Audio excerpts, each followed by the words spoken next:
December 6th, 1941. 353 Japanese aircraft are loaded, fueled, and ready on the decks of 6 carriers steaming toward Hawaii. The pilots know their targets, the crews know their mission, and absolutely nobody on the American side knows any of it is coming. Now, freeze that moment. Drop one Arleigh Burke-class destroyer into the waters north of Oahu. One ship, one crew of 280 sailors, and every weapon system the U.S. Navy has built in the 80 years since that Sunday morning. 2,403 Americans died at Pearl Harbor. The question isn't whether this destroyer could have stopped the attack. The question is how fast. Let's be clear about what the Japanese actually brought to Pearl Harbor, because underestimating it is the fastest way to miss why this scenario is interesting. The Kido Butai, the First Air Fleet, is the most powerful carrier strike force ever assembled to that point in history. 6 fleet carriers: Akagi, Kaga, Soryu, Hiryu, Shokaku, Zuikaku.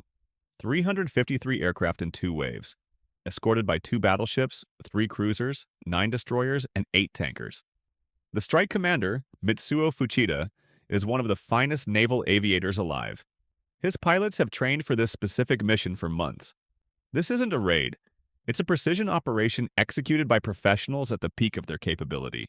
And on December 7th, 1941, it works perfectly. The first wave hits at 7:55 a.m. By 9:55 a.m., it's over.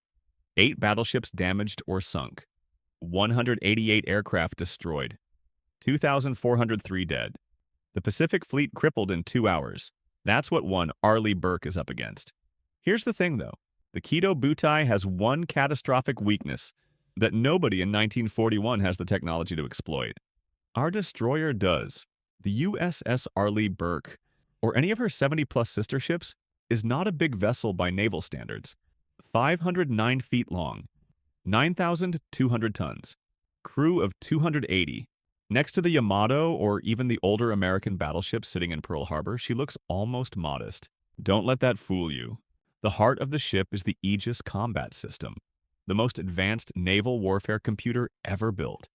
It simultaneously tracks over 100 targets in the air, on the surface, and underwater.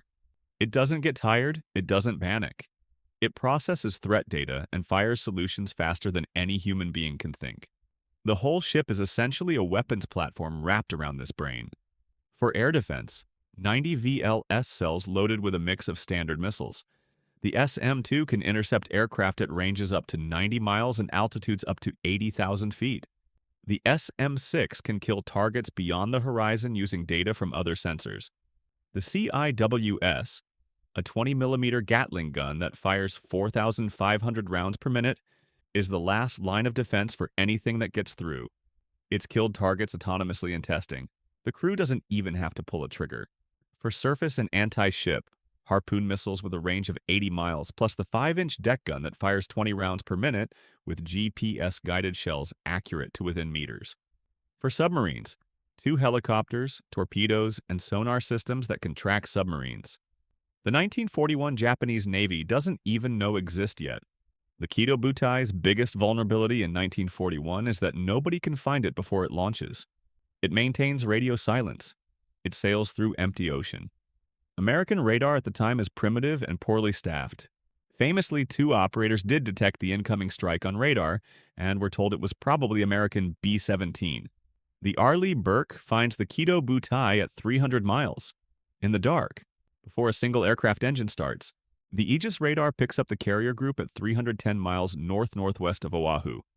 6 large surface contacts, dozens of smaller ones, moving southeast at 24 knots. The combat system classifies them as a naval task force and immediately begins building a targeting solution. The captain has a decision to make. There's been no declaration of war. These ships haven't attacked anyone yet. In 2026, this triggers a whole chain of rules of engagement. Political considerations, communication up the chain of command. But this is our scenario. So, let's say the captain knows what's coming and he acts. The first Harpoon leaves the launcher at 11:52 p.m. December 6th. It crosses 80 miles of dark Pacific at 537 miles per hour and hits the Akagi, Fuchida's flagship carrier, in the flight deck. The second hits the Kaga. Both ships are loaded with fully fueled aircraft. The fires start immediately. Here's a question worth thinking about. If the attack on Pearl Harbor never happens, does the U.S. even enter World War II in 1941? Does Germany declare war on America without Japan's attack forcing Roosevelt's hand? Sit with that one. Back to the battle. By midnight, the Kido Butai is in chaos. 2 carriers burning. The remaining 4 pulling hard to the north. Japanese destroyers racing toward the source of the missile launches, toward a contact they can't find on their 1941 radar systems, because the Arleigh Burke's radar cross-section looks nothing like any ship they've ever seen. The Japanese destroyers do what destroyers do. They run toward the threat at flank speed. They're fast.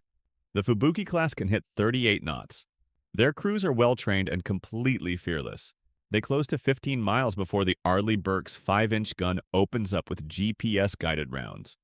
At 15 miles, the Japanese destroyers are shooting back with guns that are accurate to maybe 2 miles in ideal conditions.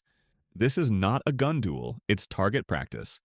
At 2:15 a.m., the Japanese strike commander on Akagi, still burning down by the bow, sends a message to Admiral Yamamoto aboard Nagato, 2,000 miles away in Japan.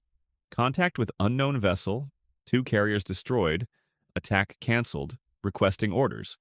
Yamamoto receives the message at 5:47 a.m. Hawaii time. The first wave was supposed to launch at 6 a.m. The 353 aircraft that destroyed Pearl Harbor in our timeline are still sitting on flight decks. 3 of those decks are on fire. The other 3 carriers are running north at maximum speed.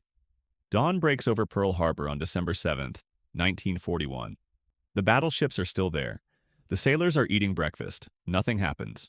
Here's where it gets complicated, and this is the part most people don't think about. 1 destroyer stopped the attack, but the Kido Butai still exists. 3 carriers, 2 battleships, 9 destroyers, all heading back to Japan. The Arleigh Burke has expended roughly 30% of her VLS cells. She has no resupply within 2,000 miles. She can pursue, but she can't sink a fleet of that size alone before they get out of harpoon range. More importantly, Japan still has a plan, and Yamamoto is not the kind of man who cancels a plan. He adapts it. Within 72 hours, Japanese forces hit the Philippines, Malaya, Hong Kong, and Wake Island, exactly as they did in our timeline, because those operations were always running parallel to Pearl Harbor. The war in the Pacific still starts. It just starts without the American fleet crippled in harbor, and that changes everything.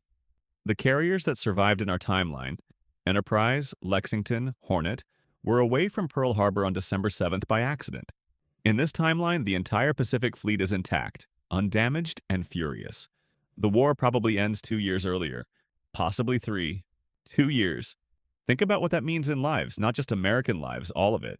1 destroyer, 1 night.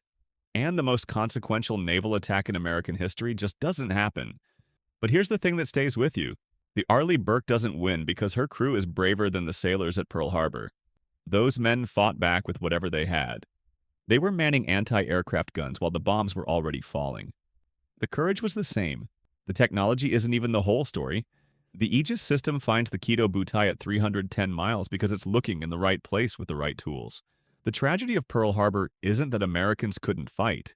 It's that nobody was looking. 2,403 people died on a Sunday morning because the most powerful navy in the world was caught completely off guard by an enemy that had been planning the attack for months. 1 ship with the right sensors changes that. Not because the future is invincible, but because information beats courage every single time. And if that doesn't make you think differently about how wars are actually won, nothing will.